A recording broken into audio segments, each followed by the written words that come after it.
ભાવેશભાઈ આવ્યા છે સત્સંગથી ને આમ તો સુરત. હા તમારી ભાવેશભાઈ સુરતમાં હું છેલ્લા 10 વર્ષ બિઝનેસ હા તમારો બિઝનેસ.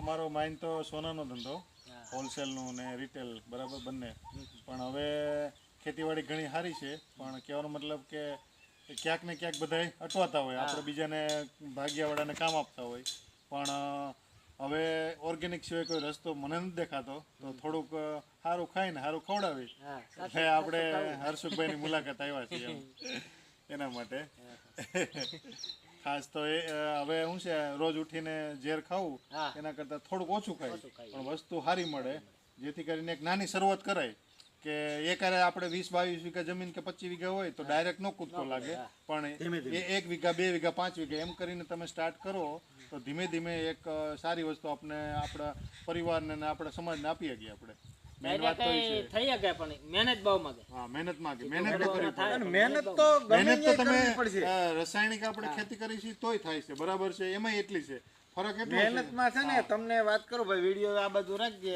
મહેનત છે ને હજી સિટી વાળા કરે છે બિચારા સવારમાં 8 વાગે ટિફિન લઈને વહી જાય 12 કલાક કરે જ છે ને બરાબર છે એની બદલે અહીંયા ગામડામાં છે ને હાવ આનંદ હજી કરે છો હજી બધા ધ્યાન રાખજો મહેનત નહીં કરો ને તો કોઈનું નથી હાલવાનું ઓલા 8 થી સાંજે 6 વાગે ઘરે આવે છે તાલગણ બીજું કઈ જોતા નથી ઘરે બૈરા હોય એને મશીન હાંકતા હોય કોઈ દોરા કાપતા હોય અને આ હજી આનંદ કરે છે એટલે મહેનતમાં હજી બધા સોટી રહી ગયો નકર પરિસ્થિતિ હજી ગંભીર છે કોઈનું નહીં હાલે આ નહીં વિદેશમાં નથી હાલતું સાચી વાત છે બરાબર છે મહેનત કરવી પડે મોટા મોટું દૂષણ એ કી છે શહેરમાં કે વાતાવરણ ખરાબ બરાબર છે જે કાંઈ તમે કહો ને એટલું હવે ત્યાં લોકો દર શનિ રવિ ક્યાંક ફાર્મ છે ગોતતા હોય માની લો બરાબર છે શાંતિ તો ગોતે જ છે શાંતિ ગોતે જ છે પણ કોઈ કઈ નથી શકતું કહેવાનો મતલબ બરાબર એમાં તો ક્યાંક ને ક્યાંક અટવાય છે બસ હવે ભાઈ ના ના ભલે ચાલે.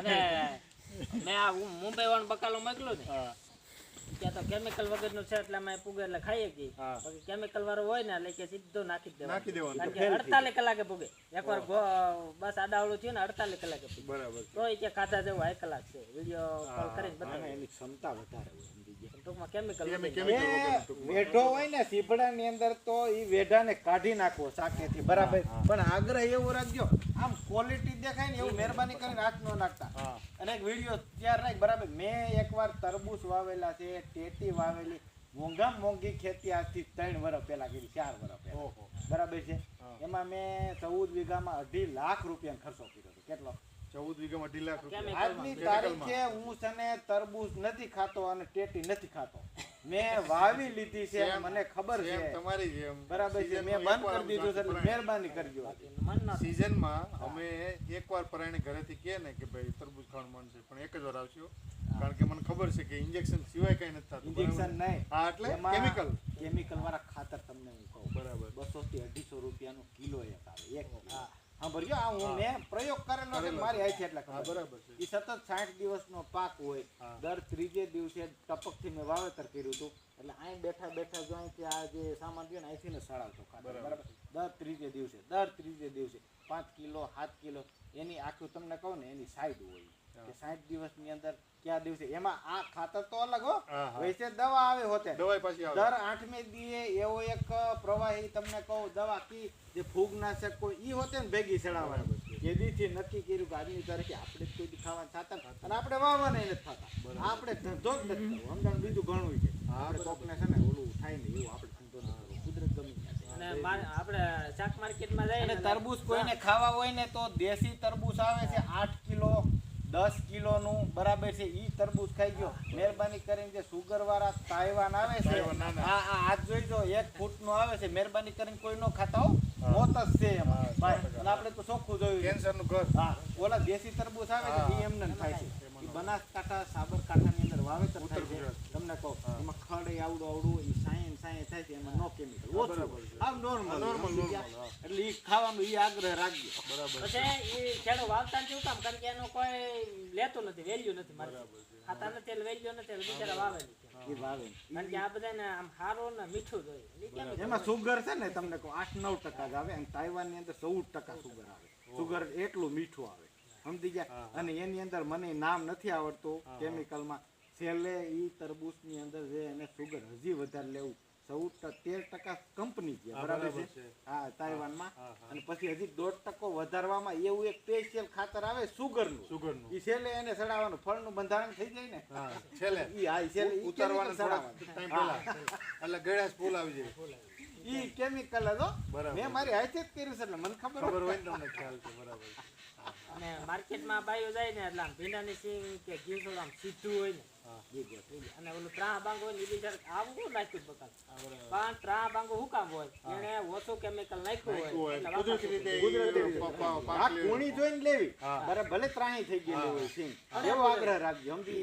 ઈ તમને કહું કેમિકલ વિના જે પોઝિશન થાય છે ઈ હજી ધીમે ધીમે હજી કહું સીધું થઈ જાય. પણ જે આ બંધાણ હોય ને ખેતીની અંદર એટલે એને ધીમે ધીમે 2-3 વર્ષ લાગે, 4 વર્ષ લાગે.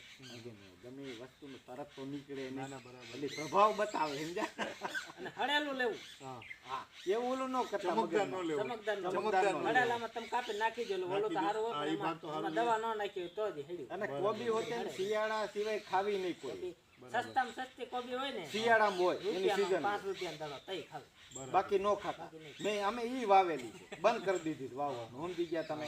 સતત ને સતત. માની લો કે તમે અહીંયા આપણે પ્રાકૃતિક ખેતી કરી છે તો એમાં તમે કહો શિયાળામાં ન ખવાય, બીજા ન ખવાય. માની લો અત્યારે ઉનાળો હાલે છે તો આપણે અત્યારે પ્રાકૃતિક રીતે થોડીક ખાલી ઘર પૂરતી વાત છે તો કેરી તો ખવાય કે ન ખવાય? હા, ઘરે ખવાય. ઘરે અને દવા છાંટવાની જ નહીં, ભલે આ ઈ દવા ખાય નહીં, છે. દવા નહીં.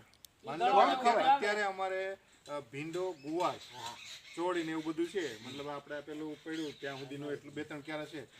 મને યાદ છે ત્યાં સુધીમાં અમે કોઈ દિવસ દવા નથી છાંટતા. અમારા ઘર પૂરતું ને અમારે સુરતમાં ત્યાંથી અમારા પપ્પાને બધું પાર્સલ મોકલતા હોય મહિને કે જ્યારે થાય કોઈ આવતું હોય તો આજ સુધી મને યાદ નથી અમે દવા છાંટી. તો એ બધું હાલે છે.